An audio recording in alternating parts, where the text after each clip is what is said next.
வணக்கம் நண்பர்களே, நான் உங்கள் விஜயகுமார் நாகராஜன். உங்கள் அன்பை கொடுங்கன்னு கேட்டோம். நீங்கள் உங்கள் அன்பை அள்ளி அள்ளி கொடுத்துருக்கீங்க. நம்ம சேனலுக்கு 24 மணி நேரத்திலேயே 100+ சப்ஸ்கிரிப்ஷன் வந்துருச்சுங்க. உங்களோட அன்பை இதே மாதிரியே எங்களுக்கு கொடுத்துட்டே இருங்க. நாங்களும் உங்களுக்கு நல்ல ஒரு கண்டென்ட் கொடுத்துட்டே இருக்கோம். மறக்காமல் நம்ம சேனலை உங்கள் ஃப்ரெண்ட்ஸுக்கும் ஃபேமிலிக்கும் ஷேர் பண்ணி விட்டுருங்க. இன்னைக்கு நம்ம ஃபர்ஸ்ட் வீடியோவா என்ன பார்க்க போறோம்னா, நம்மளுக்கு ரொம்ப ரொம்ப முக்கியமான விஷயத்தை பத்தி பார்க்க போறோங்க. வேற எதுவும் இல்லை, சோறு. மனுஷனுக்கு சாப்பாடு ரொம்ப ரொம்ப முக்கியங்கிறத மனசுல வச்சு அதே மாதிரியே வீடியோவை சாப்பாடு பத்தின வீடியோவே போட்டோங்க. இன்னைக்கு நம்ம பார்க்க போறது ஒரு சமையல் வீடியோ. கண்டிப்பா நீங்க இந்த வீடியோவை பார்த்துட்டு எப்படி இருந்துச்சுன்னு கமெண்ட்ல போடுங்க. மறக்காம நம்ம வீடியோவை ஷேர் பண்ணிருங்க. அடுத்த வீடியோவில் பார்ப்போங்க. வாங்க போய் வீடியோ பார்க்கலாமா? வாங்க போகலாம். வணக்கம் ஃப்ரெண்ட்ஸ், உங்கள் பிரியங்கா பேசுகிறேன். இன்னைக்கு நம்ம என்ன பார்க்க போகிறோம்னா சுண்டக்காய் காரக்குழம்பு பார்க்குறோம். அதுக்கு ஃபஸ்ட்டு தேவையான பொருள்லாம் என்னென்னு பார்த்தோம்னா, ஃபஸ்ட்டு சுண்டக்காய். இந்த சுண்டக்காய் வந்து பார்த்தீங்கன்னா 5 பேர்த்துக்கு தேவையான சுண்டக்காவை நான் எடுத்திருக்கேன். ஃபஸ்ட்டு சுண்டக்காவை எடுத்து இந்த மாதிரி தட்டிக்கணும். ரொம்ப தட்டக்கூடாது, லைட்டாக தட்டினா போதும். லைட்டாக தட்டி தண்ணியில் போட்டுக்கணும். அப்படி இல்லைன்னா நீங்கள் தண்ணியில் போடாமல் விட்டுட்டிங்கன்னா கருப்பாயிடும், நல்லாவும் இருக்காது. தண்ணியில் தட்டி தண்ணியில் உடனே போட்டுக்கோங்க. சும்மா லைட்டாக தட்டினா இந்த அளவு தட்டினா போதும் சுண்டக்காய். ஓகேங்களா? அடுத்தது தேவையான பொருளாக என்னென்னு பார்க்கலாம். அடுத்தது பார்த்தீங்கன்னா வெங்காயம். சின்ன வெங்காயம் வந்து பார்த்தீங்கன்னா தட்டி எடுத்துக்கணும் தேவையானது. இதுவும் ரொம்ப தட்டக்கூடாது, லைட்டாக தட்டினா போதும். அடுத்தது தக்காளி.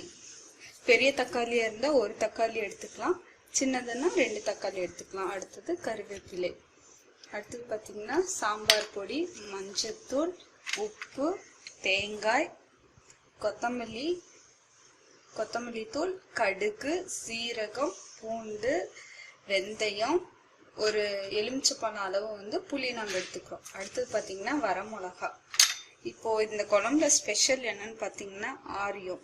எதுக்காக நம்ம ஆரியம் எடுத்துருக்கோன்னா, ஆரியம் வந்து பார்த்தீங்கன்னா ரொம்ப உடம்புக்கு ரொம்ப நல்லது, ப்ளஸ் டேஸ்ட்டும் டிஃப்ரெண்ட்டாக இருக்கும். ஓகேங்களா?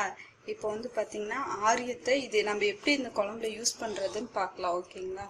இப்போ வந்து 3 டீஸ்பூன் அளவு வந்து ஆரியம் எடுத்துக்கணும்.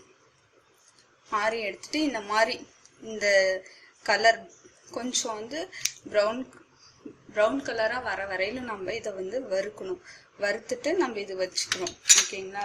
அடுத்தது பார்த்திங்கன்னா பெருங்காயத்தூள், மிளகாய், அப்புறம் பூண்டு. வந்து நம்ம எப்பயுமே எல்லா குழம்புக்குமே பூண்டு சேர்த்துக்கிறது ரொம்ப நல்லது உடம்புக்கு. அடுத்தது நம்ம இது வந்து எப்படி செய்யலாம்னு பார்க்கலாமா? வாங்க. இப்போ வந்து நம்ம மண் சட்டியில் சுண்டக்காய் காரக்குழம்பு வைக்க போகிறோம். ஓகேங்களா? இப்போ ஸ்டவ்வை ஆன் பண்ணிக்கோங்க. ஆன் பண்ணிவிட்டு நம்ம வந்து நல்ல எண்ணெய் இல்லைன்னா கடலை எண்ணெய் இதுதான் யூஸ் பண்ணோம். இது யூஸ் பண்ணால் டேஸ்ட்டாகவும் இருக்கும், ப்ளஸ் ஹெல்தி. ஓகேங்களா? இப்போது சட்டி காஞ்சிருச்சு. இதுக்கு வந்து நம்ம பார்த்திங்கன்னா கடலை எண்ணெய் யூஸ் பண்ணுறோம். ஒரு 3 டேபிள் ஸ்பூன் எண்ணெய் ஊற்றிக்கோங்க.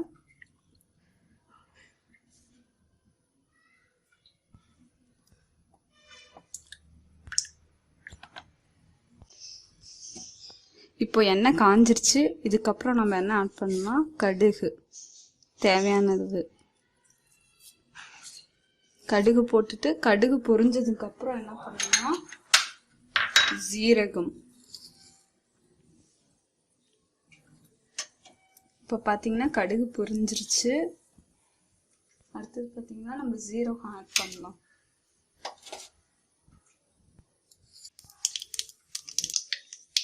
இப்போ கடுகு பொரிஞ்சிருச்சு, ஜீரகம் போடுறோம். அடுத்தது வெந்தயம். வெந்தயம் கொஞ்சமாக போடுங்க, ரொம்ப போட்டால் கசக்கும். அடுத்தது நம்ம பூண்டு போடணும்.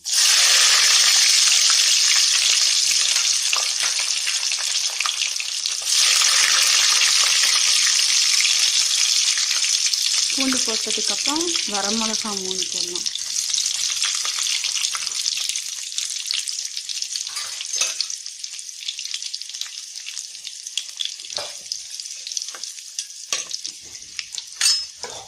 அடுத்தது நம்ம தட்டி வச்சிருக்க சின்ன வெங்காயம் ஆட் பண்ணிக்கணும்.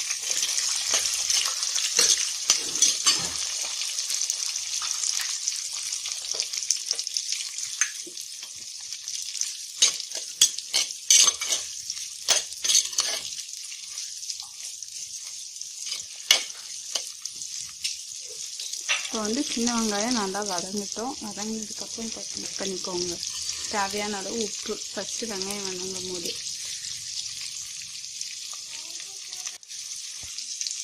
இப்போ வெங்காயம் வதங்கிடுச்சு.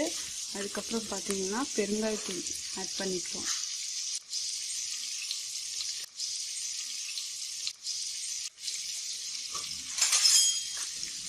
பெருங்காயத்தூள் ஆட் பண்ணி வச்சு இப்போ வெங்காயம் வதங்கினதுக்கப்புறம் பார்த்தீங்கன்னா தக்காளி ஆட் பண்ணுறோம். இப்போ வெங்காயம் வதங்கிடுச்சு. இப்போ தக்காளி ஆட் பண்ணலாமா?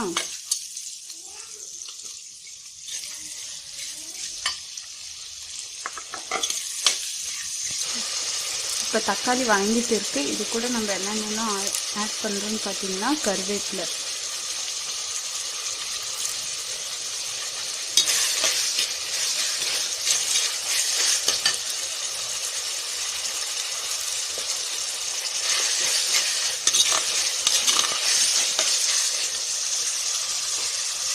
அதுக்கப்புறம் பார்த்தீங்கன்னா மஞ்சள் தூள் 1/2 டீஸ்பூன்,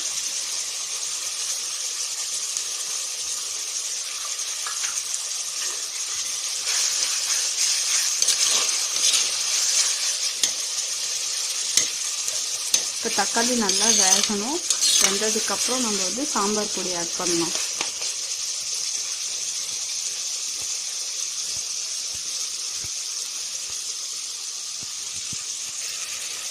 இப்போ தக்காளி வதங்கிருச்சு. 1 டேபிள் ஸ்பூன் வந்து சாம்பார் பொடி போடுறோம்.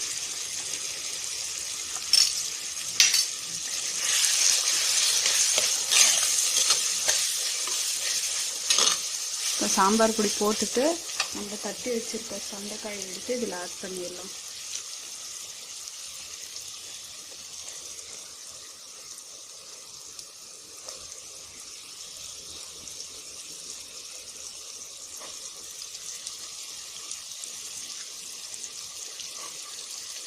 அதே மாதிரி சுண்டைக்காவை தட்டி ரொம்ப நேரம் தண்ணியில் போடக்கூடாது. ஒரு 2 மினிட்ஸ் 3 மினிட்ஸ் வரையில் வச்சுருக்கலாம். அப்படி இல்லைன்னா ரொம்ப நேரம் வச்சுருந்தீங்கன்னா ஒரு மாதிரி பிளாக்காக மாறிடும்.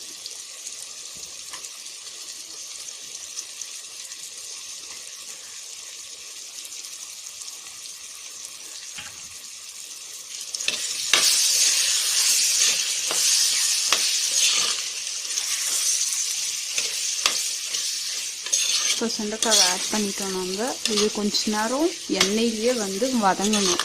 வதங்கினதுக்கப்புறம் நம்ம மிளகாய்த்தூள் இதெல்லாம் ஆட் பண்ணிக்கலாம். இப்போ சுண்டைக்காய் வதங்கிருச்சு இல்லைங்களா? இது கூட நம்ம வந்து பார்த்திங்கன்னா கொஞ்சம் உப்பு, தேவையான அளவு உப்பு போட்டுக்கோங்க. மிளகாய்த்தூள் வந்து 2 டேபிள் ஸ்பூன். உங்களுக்கு இன்னும் கொஞ்சம் காரமாக வேணும்னா 3 டேபிள் ஸ்பூன் கூட போட்டுக்கோங்க.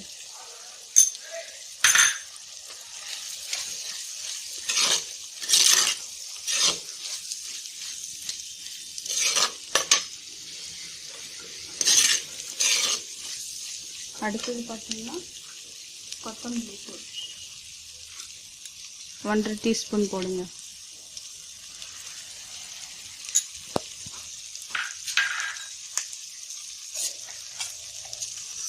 சாம்பார் பொடி 1 டீஸ்பூன்.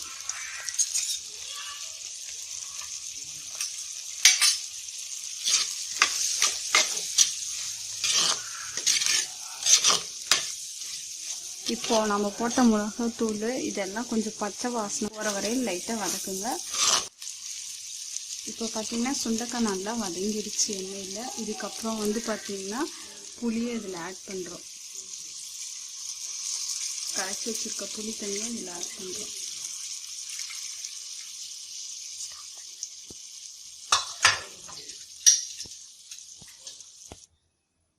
இப்போ வந்து பார்த்திங்கன்னா புளியை நம்ம கரைச்சி ஊற்றியாச்சு. இது ஒரு 3 நிமிஷம் நல்லா கொதிக்கிட்டோம். கொதிச்ச அதுக்குள்ள நம்ம என்ன பண்ணுவோம், வறுத்து வச்சிருக்க ஆரியமும் தேங்காவும் அது கூட பொட்டுக்கடலை, இந்த ஆரியமும் தேங்காய் பொட்டுக்கடலை இந்த மூணையும் ஆட் பண்ணி அரைச்சிடுவோம். ரொம்ப நைஸா அரைக்க வேணாம், விழுது விழுதா அரைச்சா போதும்.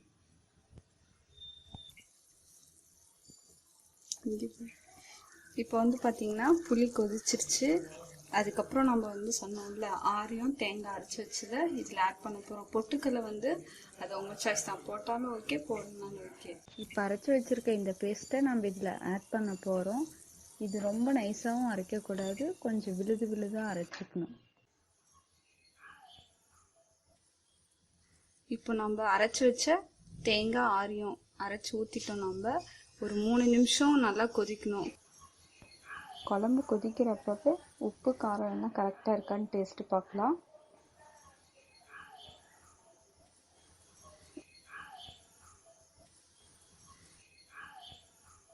இப்போ காரம் உப்புலாம் கரெக்டாக இருக்குது. குழம்பு கொதிக்கட்டும், நம்ம வெயிட் பண்ணலாம் கொஞ்ச நேரம். இப்போ வந்து குழம்பு ரெடி ஆயிடுச்சு. ஃபைனலாக நம்ம வந்து கொத்தமல்லி தூள் போடுறோம். நம்ம இப்போ எதிர்பார்த்த சுண்டைக்காய் கார குழம்பு ரெடி ஆயிடுச்சு. டேஸ்ட் பண்ணி பார்ப்போமா?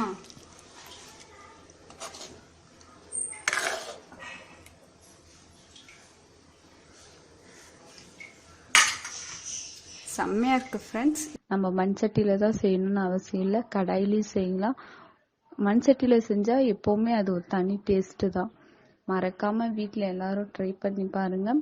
உங்களுக்கு பிடிச்சிருந்தா உங்கள் ஃப்ரெண்ட்ஸு ரிலேட்டிவ்ஸ்க்கு ஷேர் பண்ணுங்கள். இதை நீங்கள் செஞ்சு பார்த்துட்டு எப்படி இருக்குன்னு கமெண்ட்டில் போடுங்க. நீங்கள் இது இன்னும் சப்ஸ்கிரைப் பண்ணாமல் இருந்தால் மறக்காமல் சப்ஸ்கிரைப் பண்ணுங்கள். பக்கத்தில் இருக்க பெல் ஐக்கானையும் கிளிக் பண்ணுங்கள். ஓகே, என்ஜாய் பண்ணுங்கள். நெக்ஸ்ட் ஒரு வீடியோவோட உங்களை நான் மீட் பண்ணுறேன். பாய்.